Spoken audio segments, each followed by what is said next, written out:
The history of Canada Post stretches all the way back to 1867, the very year of Canadian Confederation.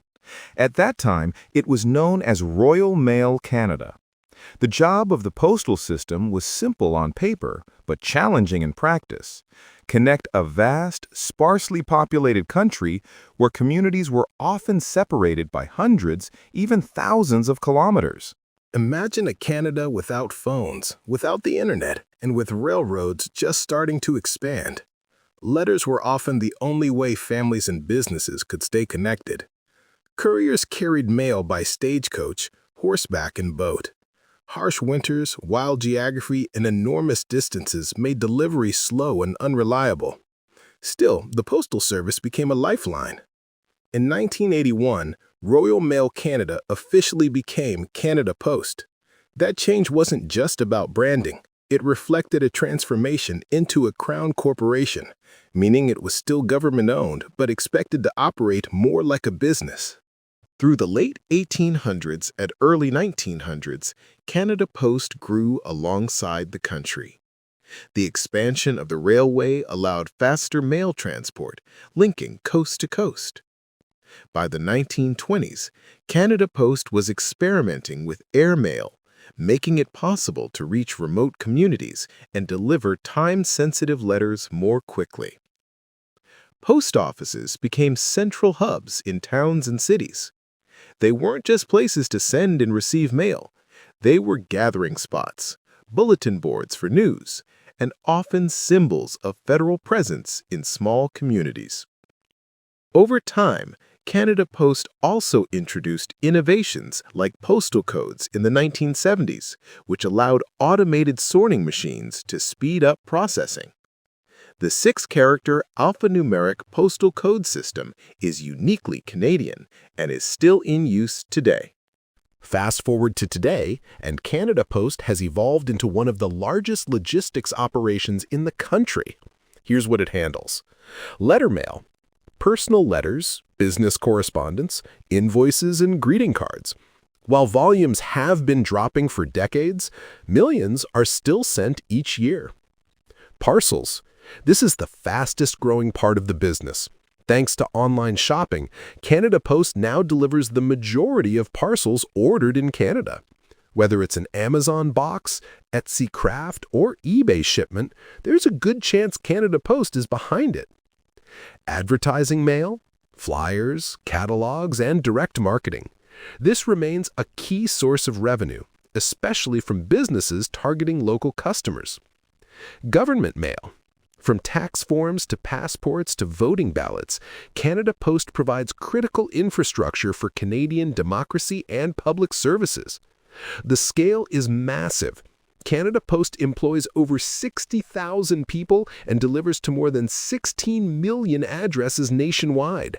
Its network includes more than 6,000 retail locations, many of which are integrated into local pharmacies, grocery stores, or convenience stores. Delivery in Canada comes in many forms.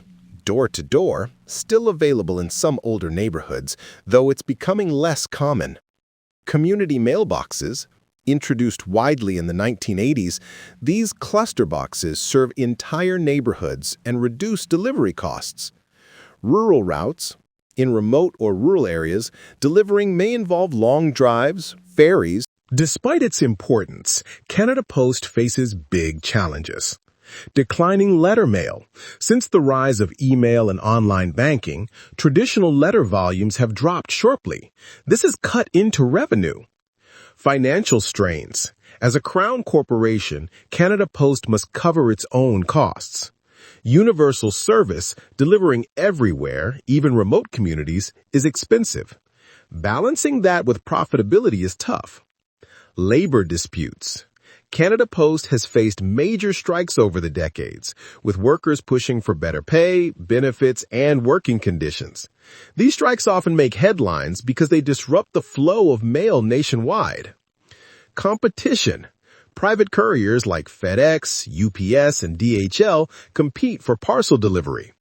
Interestingly, Canada Post also owns Purolator, one of the largest courier companies in the country. Public debate.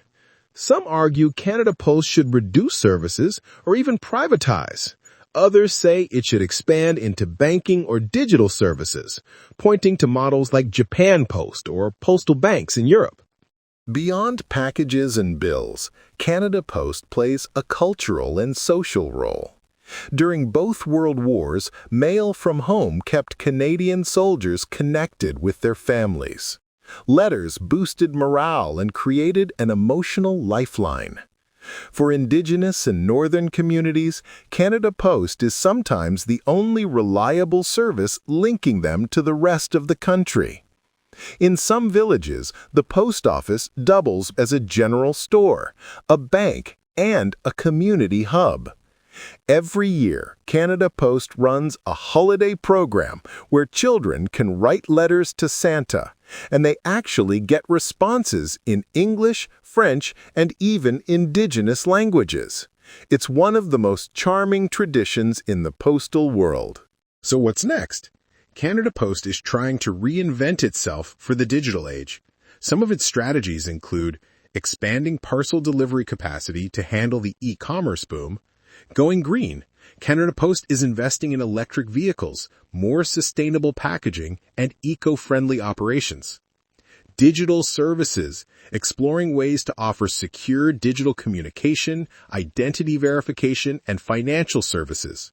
Improving accessibility, ensuring services are inclusive for seniors, people with disabilities, and rural communities.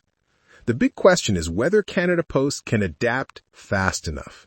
It must balance tradition with innovation, serving every Canadian while staying financially sustainable in a digital-first world.